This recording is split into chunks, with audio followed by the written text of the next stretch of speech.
Milva is known as one of the first members of Geralt's Hanza that set out with the Witcher to go and find Ciri. She was the first female to join the group and has been part of the Hanza since their start in Brokilon forest. Milva had gained quite a reputation before joining Geralt, but she left her life in Brokilon to help find a girl who she had never met. In this video, we'll go over who Milva is and why she joined Geralt on his quest. This video contains spoilers for the books. This means also possible spoilers for the Netflix show. To talk about Milva, we first have to talk about a girl from a small village in Upper Southern. This girl was named Maria Bering, and she was the daughter of a man who, like many forefathers before him, was a hunter. Growing up, Maria lived with her father, mother and brother. Her brother was being trained by her father to follow in his footsteps. His training, however, was cut short after a hunting accident. While on the hunt, Maria's sibling was trampled and died by an elk. As her father had no other sons, he decided to teach Maria how to hunt with bow and arrow. This was possibly a way for him to cope with the loss of his son and to keep his attention on his daughter. Maria and her father spent a lot of time together in the woods, and she learned everything he knew. The girl seemed to enjoy herself more in the forest than in the villages with the other humans. However, things can't be happy in The Witcher, and so at some point her father died. Maria's mother remarried not too long after. This stepfather, however, wasn't to the girl's liking. She hated him with all her guts, for when her mother wasn't around, her stepfather tried to make advances to Maria. He went too far, and eventually Maria had enough. She grabbed a rake and hit the man on the head. As he lay on the ground, she kicked him in the ribs and between the legs. Maria was done with everything and ran away from her home, heading north. Her stepfather had died as a result of his injuries. Her mother died not too long after him. Maria, who was now 16 years old, was alone and had to live by hunting. The lords and gamekeepers on whose lands she was hunting, however, wanted her gone, and they started hunting her like she was the prey. Because of the threat of being killed, Maria moved towards Brokilon forest, for she thought she could hunt there safely. She was wrong. Not too long after Milva had entered Brokilon, she was captured in a trap by the Dryads. They, however, did not kill her on sight. They saw potential in her and took her in. Maria made a deal with Eithne, and as a result, Milva was born. Milva meaning red kite in Elder speech. Milva worked for the Dryads by leading human scalp hunter expeditions into Brokilon forest. This might seem like a strange thing to do. However, she would lead the hunters into ambushes set by the Dryads. This was all meant as a way to thin out the scalp hunters by luring in groups with a little more than 20 at a time, so they could take out the hunters fairly easily. In order not to be outed as someone who worked for the Dryads, Milva would sometimes carry out one of the hunters, and then she would receive praise for her bravery and selflessness. She pulled this off 4 times, mainly in Carrick and Verdun. The 4th attempt, however, is when things went wrong. People started to suspect that there was something going on, when the tour guide that led them into Brokilon kept surviving all those ambushes, while the rest died. Milva had no other choice than to flee into Brokilon, after being responsible for the death of more than 100 scalp hunters. While Milva lived with the Dryads, she was still a human, and not a Dryad. Because of this, she could more easily venture out into places like Sedaris, where she one day bought a bow from the far north in the bazaar in Sedaris' capital. But back to Milva's antics with the Dryads. Milva's role with the Dryads changed. She would now help Scoia'tael seek refuge in Brokilon. When the Northern War started, Milva became a guide for the Scoia'tael's broken commandos. She would lead the groups into Brokilon, but not without danger. Sometimes soldiers would chase the groups, and the Verdayan Secret Service and Dijkstra knew who Milva was, and they were planning to make use of her activities. Dijkstra even stated that he would have sold her out to Temeria if she wouldn't have been of any use to him. But, as I just said, sometimes the Scoia'tael were chased by soldiers, and in one of these excursions of Milva, things looked grim. The elves were badly injured, and not sure if they would live to see the next day. The group Milva was escorting existed out of a few male elves and one female. They were unsure of their fate, and thus the female elf laid herself out and allowed the other elves to sleep with her. Milva did the same thing, as she was approached by a few other elves. Out of the elves that were in the group, a number of them died, while Milva never saw the ones who survived after that night. The events of that night would have consequences, as Milva had just gotten pregnant.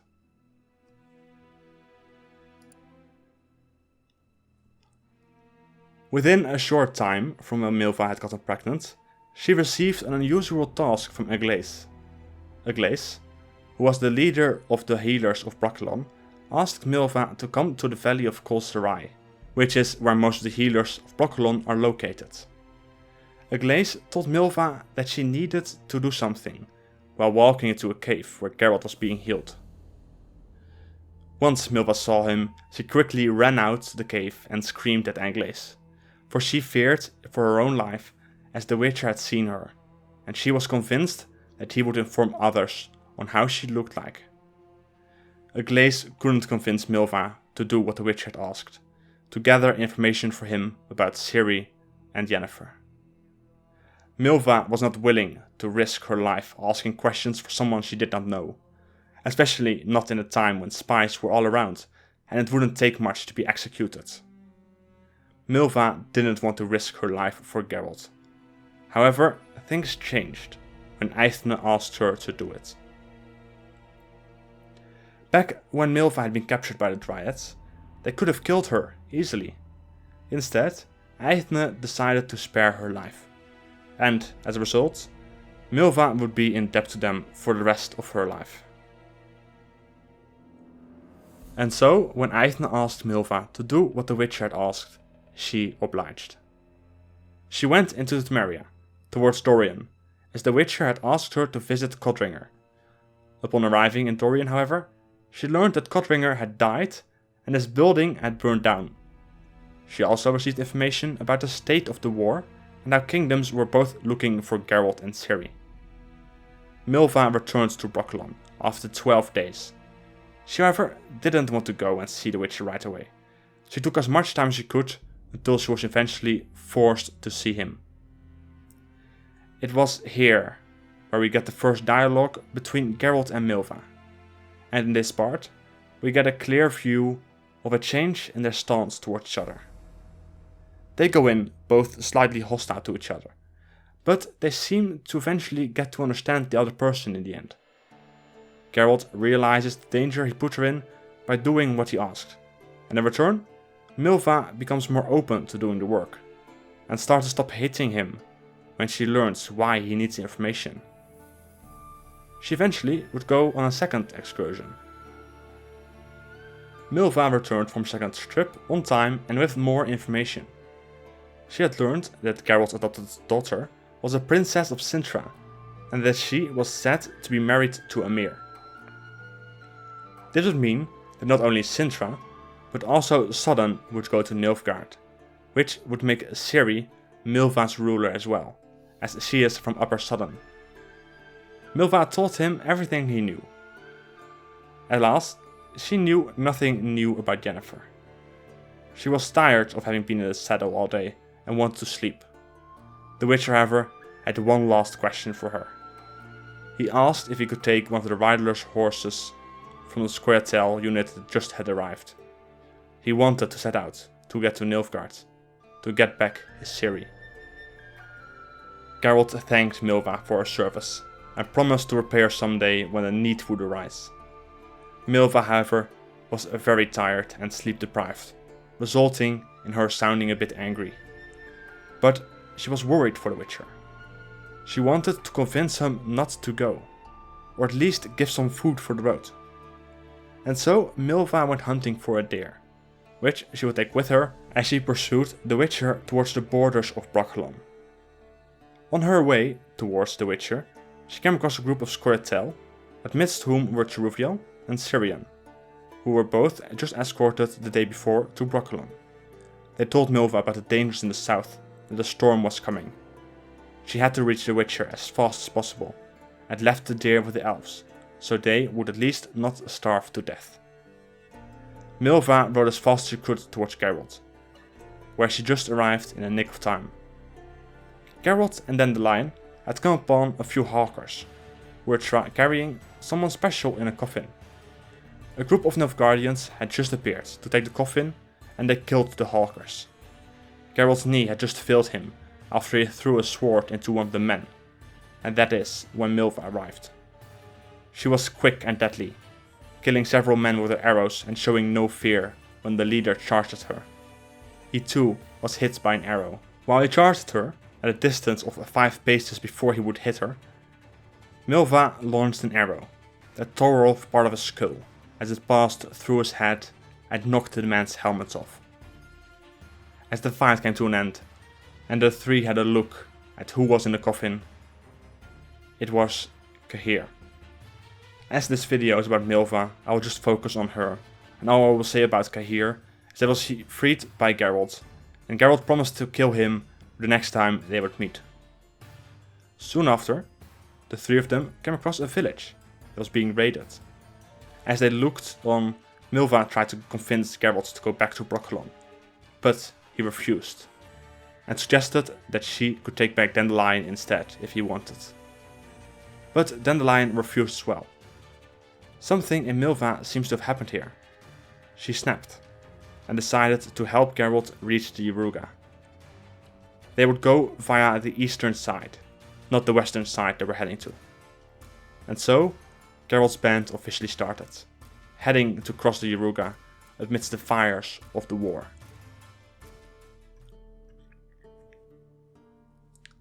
As Milva is with the party from here until the end, I'll go over a few events very quickly. In the following weeks, Ciri eventually joins the group, however he is not trusted by Geralt. Geralt would also meet Zoltan and Regis.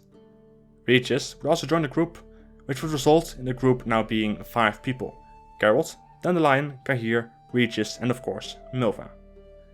As the group came near where they wanted to cross the Yaruga, something became an obstacle: Milva's pregnancy. Before Milva knew that she would leave Brokilon with Geralt, she didn't think much of it. She would simply drink a potion, so she would not be pregnant anymore. However, things didn't go as planned.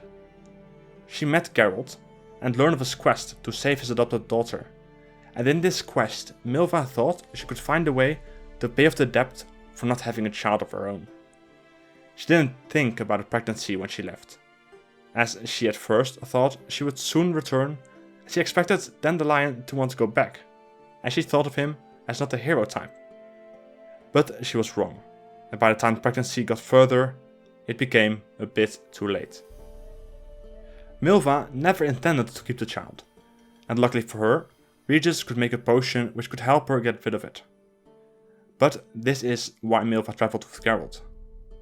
In saving Ciri, she sought to pay off the debt for losing her own child.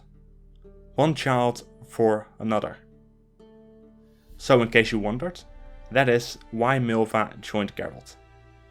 But back to the story. Milva drank the potion that Regis had given to her, so that she would lose the child after. However, the moment when she lost it wasn't the best moment. It was during the well-known Battle of the Bridge. While Milva was able to get a few shots off at first at the Nilfgaardian archers, she suddenly turned bloody and seemed to be injured. It turned out that a miscarriage was happening right now, and thus Regis quickly came to her aid, along with Dandelion.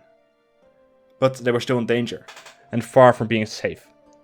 Because of this, Cahir and Geralt went onto the bridge, and fought with the Lyrians against Nilfgaardians, and would go on to defeat them, all so that Milva would be safe, while she was defenseless.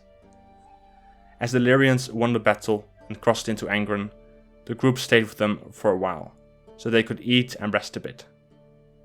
This is also favourable for Milva, who could regain some of her strength over the following days. There, however, was a slight problem. It was said that from the other side of Angren, the Nilfgaardians were on their way, and thus Milva had their soldiers go north to Mahakam. That was not the way the Witcher needed to go, and after not being allowed by Milva to leave the army, he deserted and went south. In the following days, Milva was mourning her lost child. She was quiet, and would sometimes be gone out of nowhere, only to return sometime later. She seemed sad and somber, until one day she took a knife and cut her braid off, saying that she was no maiden or widow. With her hair cut off, Milva suddenly changed and seemed to go back to being her old self. It was not long after the Battle of the Bridge when the final member of the group joined, Angoulême. For her story, you can click on the top right side of the screen. Milva and Angoulême would often be at odds with each other, as she seemed to be getting on Milva's nerves often and kept calling her auntie. I think that this is a good moment to go over the relationships between Milva and the rest of the group. I have touched on how she saw Geralt and Dandelion, so let's move on to Regis. Milva at first didn't trust Regis. She would check her neck each morning for bite marks to make sure that he had not bitten her while she slept. Over time she grew to trust him, with his help with the pregnancy and miscarriage most likely helping a lot with this. Milva could often be seen as a mother figure in the group, trying to prevent people from attacking each other and to stop them from fighting. For example, when Cahir and Geralt didn't see eye to eye. It was most likely her mother-like role which made her relationship with Angoulême tough, as she never grew up with her mother and lived without any guidance for most of her life. But over time they would start to understand each other a bit better. It is here, after a short time jump, that we arrive in Toussaint. The arrival didn't go smoothly, as at the northern border of Toussaint, at the druids' forest of Ket Mirkvit, Milva was injured. When they were captured by druids, a few of Milva's ribs were broken by a tree creature. Once the druids realized that Geralt and his group were no enemies, they tended to Milva's wounds. When they arrived, not long after, in Beauclair, the medics there also took care of her, so that she could recover more quickly, back to full health. Toussaint was for many in the group a well-needed break. This included Milva. While Milva isn't someone who enjoyed the city life, she found someone to connect with. A baron named Amadis de Trastamara. You might recognize the name from the woman you cure in Blood and Wine from the White Curse. She is most likely a family member of him. But why did Milva connect with this baron? It all started at the banquet, where she was seated next to him. A large elk was served. The baron's son-in-law was the one who had hunted it down, and it was their passion for hunting that connected them over the following months. They would talk about hunting and bows, and when it became clear that the group would be staying in Toussaint for a while, they would eventually go on hunting trips together. Milva would spend more time with him. This included visiting his estate and sometimes going on several day-long hunting trips. The two seemed to get along splendidly until their last hunt together. Amadis de Trastamare proposed to Milva. he wanted to marry her. Milva, however, did not seem to want this, and she very bluntly refused him. The Baron left Beauclair after these events, and Milva seemed to become restless, for they had been staying too long in Toussaint. But she would not have to wait much longer. As mere days after Milva and the Baron stopped seeing each other, the group had learned of Ciri's location, Stygga Castle.